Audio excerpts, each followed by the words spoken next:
Joshua chapter 20. Then the Lord said to Joshua, "Tell the Israelites to designate the cities of refuge, as I instructed you through Moses, so that anyone who kills a person accidentally and unintentionally may flee there and find protection from the avenger of blood. When they flee to one of these cities, they are to stand in the entrance of the city gate and state their case before the elders of that city. Then the elders are to admit the fugitive into their city and provide a place to live among them. If the avenger of blood comes in pursuit, the elders must not surrender the fugitive, because the fugitive killed their neighbor unintentionally and without malice aforethought. They are to stay in that city until they have stood trial before the assembly, and until the death of the high priest who is serving at that time. Then they may go back to their own home in the town from which they fled." So they set apart Kedesh in Galilee in the hill country of Naphtali, Shechem in the hill country of Ephraim, and Kiriath-arba, that is Hebron, in the hill country of Judah. East of the Jordan, on the other side from Jericho, they designated Bezer in the wilderness on the plateau in the tribe of Reuben, Ramoth in Gilead in the tribe of Gad, and Golan in Bashan in the tribe of Manasseh. Any of the Israelites or any foreigner residing among them who killed someone accidentally could flee to these designated cities and not be killed by the avenger of blood prior to standing trial before the assembly. Joshua chapter 21.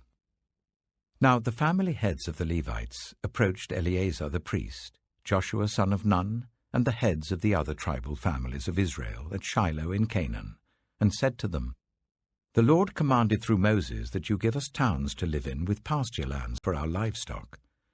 So, as the Lord had commanded, the Israelites gave the Levites the following towns and pasture lands out of their own inheritance. The first lot came out for the Kohathites according to their clans. The Levites, who were descendants of Aaron the priest, were allotted 13 towns from the tribes of Judah, Simeon, and Benjamin. The rest of Kohath's descendants were allotted 10 towns from the clans of the tribes of Ephraim, Dan, and half of Manasseh. The descendants of Gershon were allotted 13 towns from the clans of the tribes of Issachar, Asher, Naphtali, and the half-tribe of Manasseh in Bashan. The descendants of Merari, according to their clans, received 12 towns from the tribes of Reuben, Gad, and Zebulun. So the Israelites allotted to the Levites these towns and their pasture lands, as the Lord had commanded through Moses. From the tribes of Judah and Simeon, they allotted the following towns by name. These towns were assigned to the descendants of Aaron, who were from the Kohathite clans of the Levites, because the first lot fell to them. They gave them Kiriath-arba, that is Hebron, with its surrounding pasture land in the hill country of Judah. Arba was the forefather of Anak. But the fields and villages around the city they had given to Caleb, son of Jephunneh, as his possession. So, to the descendants of Aaron the priest, they gave Hebron, a city of refuge for one accused of murder, Libnah, Jattir, Eshtemoa, Holon, Debir, Ain, Jattah, and Beth-shemesh, together with their pasture lands.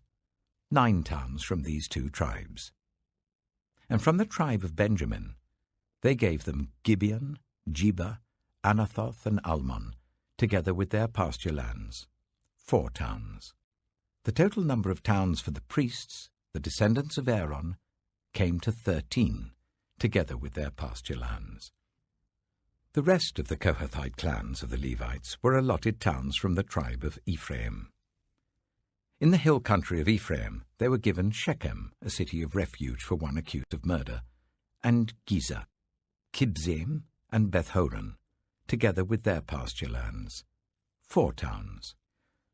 Also, from the tribe of Dan, they received Eltekeh, Gibbethon, Ajalon, and Gath-rimmon, together with their pasture lands, 4 towns. From half the tribe of Manasseh they received Taanach and Gath-rimmon, together with their pasture lands, 2 towns. All these 10 towns and their pasture lands were given to the rest of the Kohathite clans. The Levite clans of the Gershonites were given, From the half-tribe of Manasseh, Golan in Bashan, a city of refuge for one accused of murder, and Be-eshtaroth, together with their pasture lands, 2 towns. From the tribe of Issachar, Kishion, Daberath, Jarmuth, and En-gannim, together with their pasture lands, 4 towns. From the tribe of Asher, Mishal, Abdon, Helkath, and Rehob, together with their pasture lands, 4 towns. From the tribe of Naphtali, Kedesh in Galilee, a city of refuge for one accused of murder, Hamoth-dor and Kartan, together with their pasture lands, 3 towns.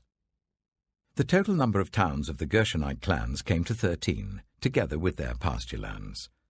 The Merarite clans, the rest of the Levites, were given from the tribe of Zebulun, Jokneam, Karta, Dimnah, and Nahalal, together with their pasture lands, 4 towns. From the tribe of Reuben, Bezer, Jehaz, Kedemoth, and Mephaath, together with their pasture lands, 4 towns. From the tribe of Gad, Ramoth in Gilead, a city of refuge for one accused of murder, Mahanaim, Heshbon, and Jazer, together with their pasture lands, 4 towns in all. The total number of towns allotted to the Merarite clans, who were the rest of the Levites, came to 12. The towns of the Levites in the territory held by the Israelites were 48 in all, together with their pasture lands.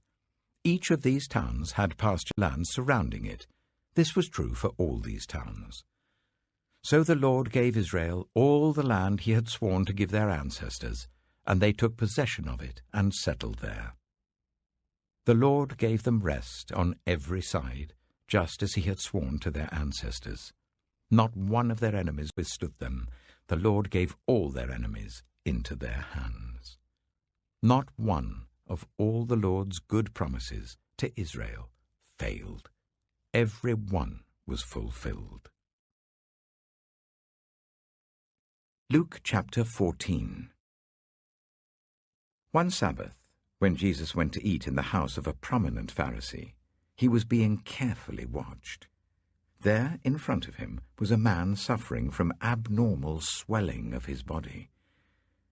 Jesus asked the Pharisees and experts in the law, "Is it lawful to heal on the Sabbath or not?" But they remained silent. So, taking hold of the man, he healed him and sent him on his way. Then he asked them, "If one of you has a child or an ox that falls into a well on the Sabbath day, will you not immediately pull it out?" And they had nothing to say.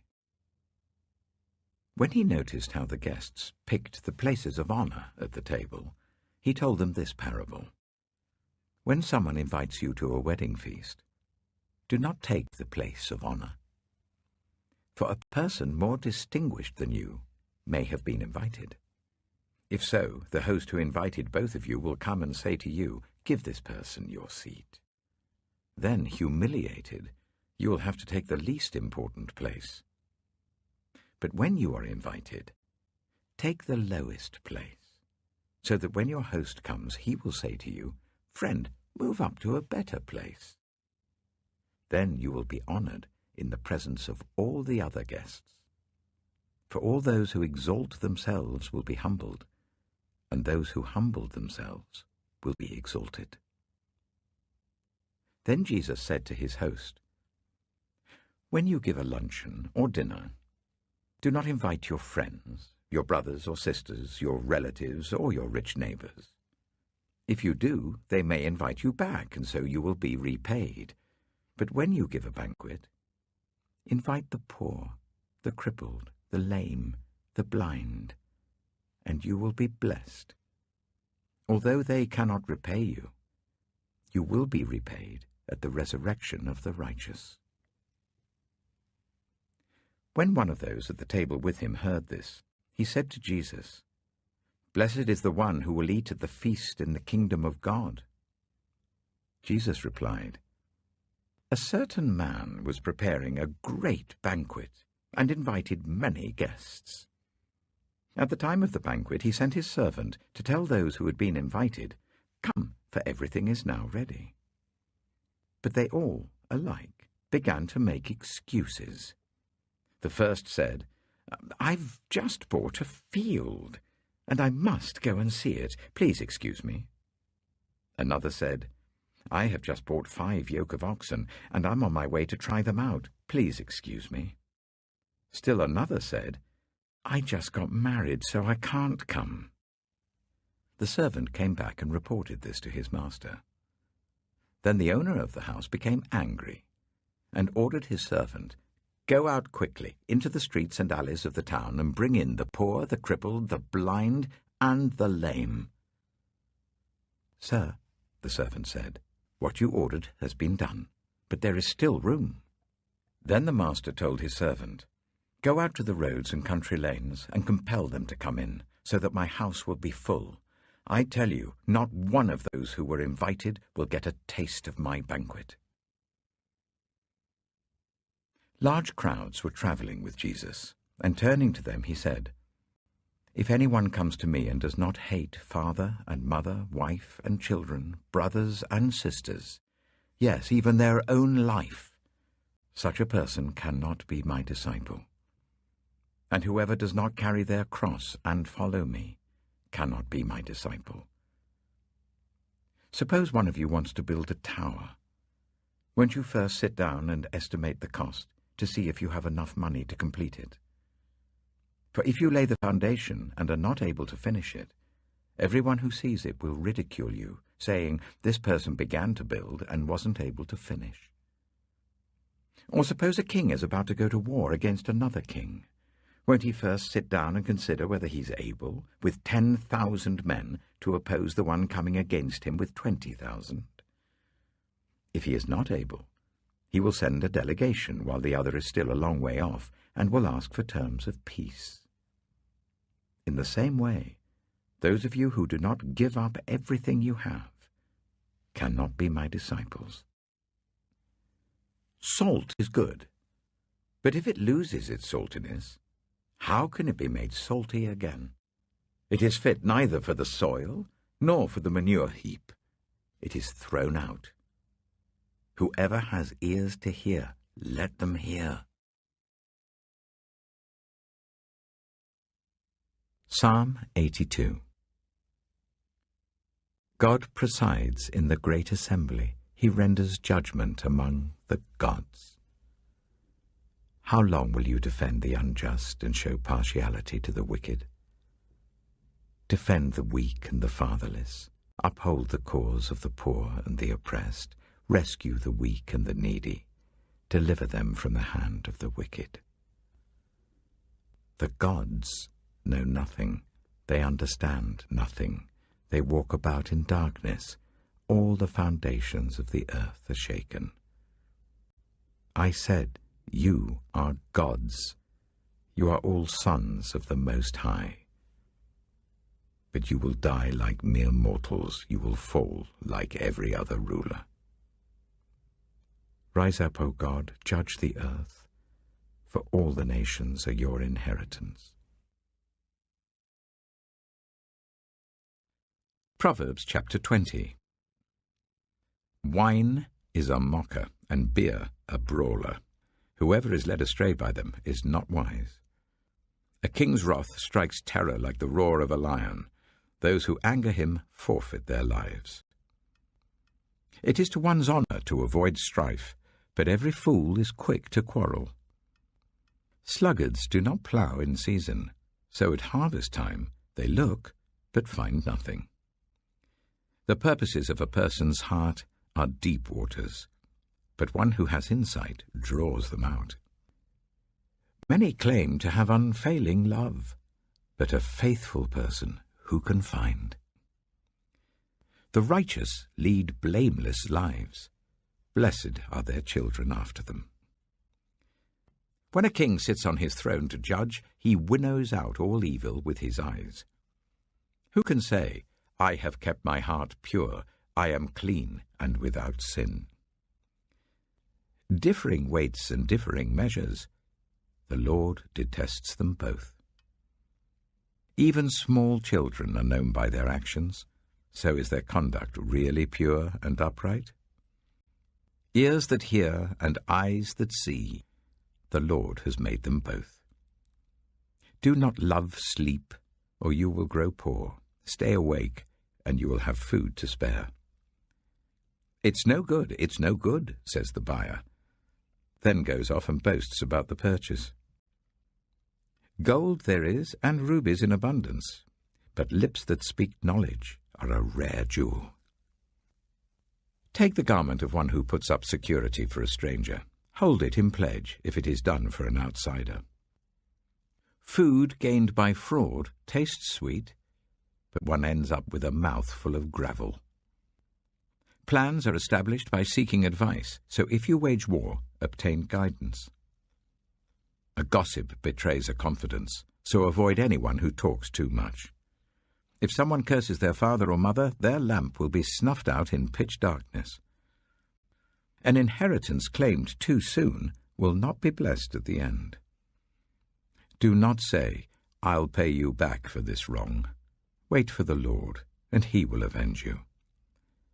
The Lord detests differing weights, and dishonest scales do not please him. A person's steps are directed by the Lord. How then can anyone understand their own way? It is a trap to dedicate something rashly, and only later to consider one's vows. A wise king winnows out the wicked. He drives the threshing wheel over them.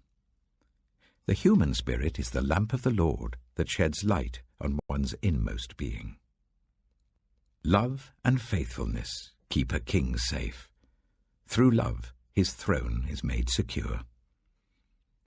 The glory of young men is their strength, grey hair the splendor of the old. Blows and wounds scrub away evil, and beatings purge the inmost being.